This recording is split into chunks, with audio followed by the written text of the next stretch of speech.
Here is a world of communication, bringing together all people in a new era of understanding.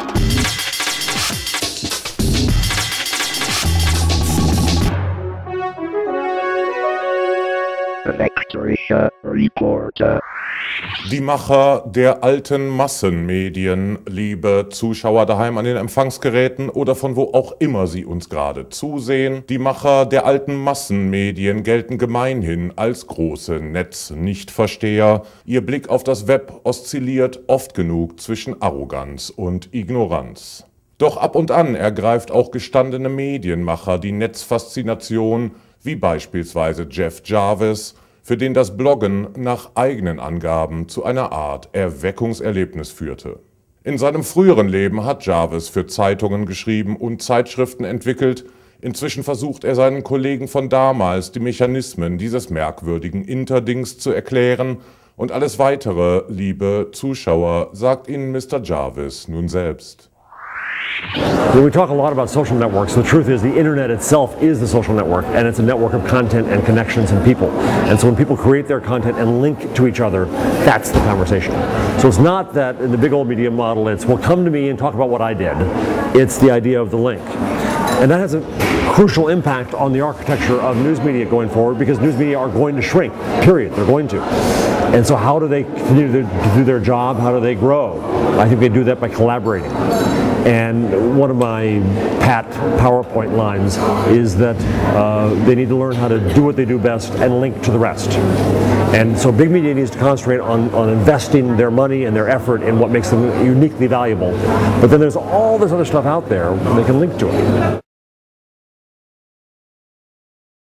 If you built a town and then you walk away from it and you provided no police and no sheriff and no garbage collection, the town will fall apart. So you have to give some care to the community you create. And yes, you have to kill posts by the bozos who bring in and say bad things. The other problem is that what happens is that we're so accustomed in big media to tying up the world in a box with a bow on top. That's what we do. We package the world, right? And we made it always very neat. When the presses rolled, it was very neat. That was our job. And we're not used to this messy world. Life is messy. There are bad people, there are stupid people. We have to deal with that. And the problem is that most media people only concentrate on the bad stuff. So they want to get rid of the bad stuff. They want to make it pretty again. So they ignore all the good stuff. There's great stuff in a lot of these comments. And I think that that's the important thing, is how do you encourage that? You're never going to beat down every idiot who needs their medications. You do certain things to take care of that. But what you really should do is find the ways to say, wow, that person is smart, good, funny, whatever. What can we do to encourage them to do more? Again, journalists are used to thinking about kind of the negative. That's what we do. We find out what's wrong. We find out who's lying. We find out other things. And I think that makes us really cynical and nasty in a way in life. And I can be accused of being a triumphalist of this world because I see so many new possibilities. And so one answer is, if you don't want to see those possibilities, fine. There are plenty of young people coming up who are coming to my school who want to. If you look at the structure of media changing where it's more collaborative, if we're part of networks, if we link out to what other people do, then I think that informs what the role of the journalist becomes. So we curate, we collect content, find the good stuff. We curate maybe more than we create. We might bring in some stuff and say it's not good enough. Or maybe we help people make it better. Maybe we educate. We enable the audience to, the public to create things. We organize the communities. We provide the means to give them organization to do what they want to do, which is really what kind of Facebook does. And so then the definition of the journalist changes radically. Educator, enabler, curator, those are different words than writer. We still will go out and report, God knows. But to get this larger world of media, I think that definition changes. So I teach journalism at the City University of New York, and we teach all the students there to make anything in all media. So a print reporter, if there ever will be such a lone beast again, is going to go work in a newspaper or a magazine, and they're going to have to shoot vlogs, and they're going to have to provide media. So we teach all the students all the tools, but it's a mistake to think that that alone is the definition of new media for journalists. It's about this different relationship with the public, and understanding what that relationship is, building that new relationship is the key skill. And I don't know how to teach that yet. In a school, it's very hard to find a public to get the students to interact with. But that interaction is a key skill of a journalist going forward.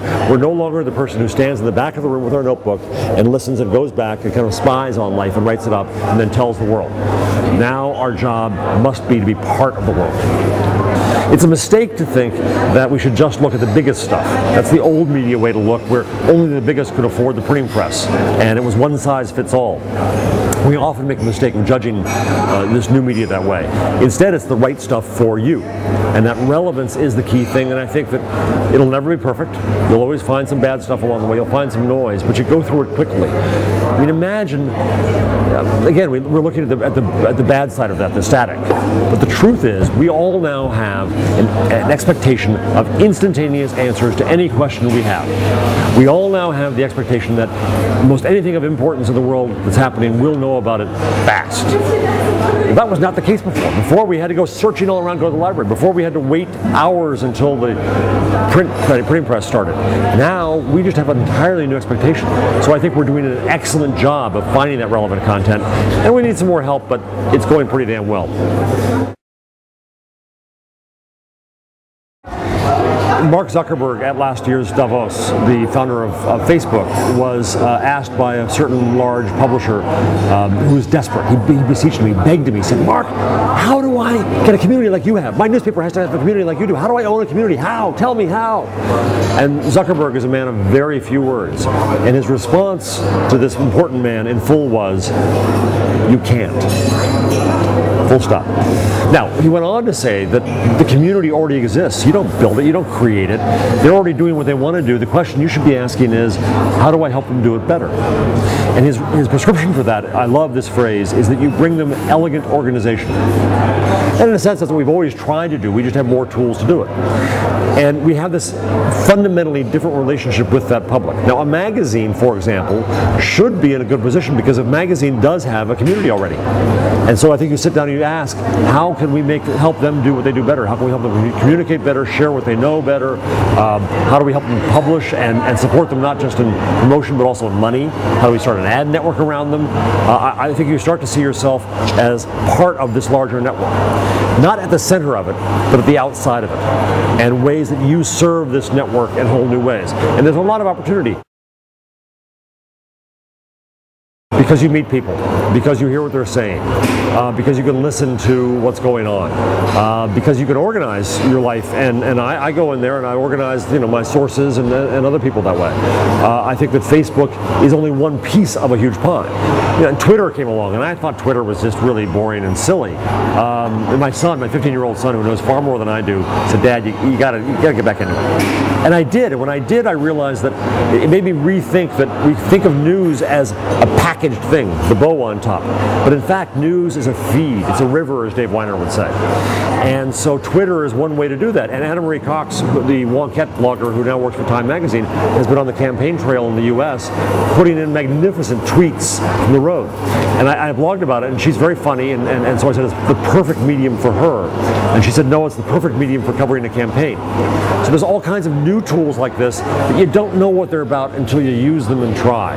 With Twitter, I started something called TwitCrit. If you put an @ and TwitCrit and put in a little review of what you're watching, suddenly now we have collective criticism of sports or of movies or TV or presidential debates or anything. And so there's new ways to use these tools, and what you should really do is just experiment. To not be in Facebook is to have your hands over your eyes. Und weil wir uns diese Frage so lange nicht mehr gestellt haben, fragen wir nun geschwind und gänzlich ohne Umweg, was ist eigentlich Web 2.0? Web 2.0 ist, wenn du 2 Sätze in eine Kamera sagst und dich auf einem roten Teppich wiederfindest. Vielen Dank. Und das, liebe Zuschauer, war es auch schon wieder für heute. Ich verabschiede mich und wünsche Ihnen eine inspirierte Woche. Bleiben Sie uns gewogen und schalten Sie auch das nächste Mal wieder ein. Bis dahin bleibe ich Ihr elektrischer Reporter.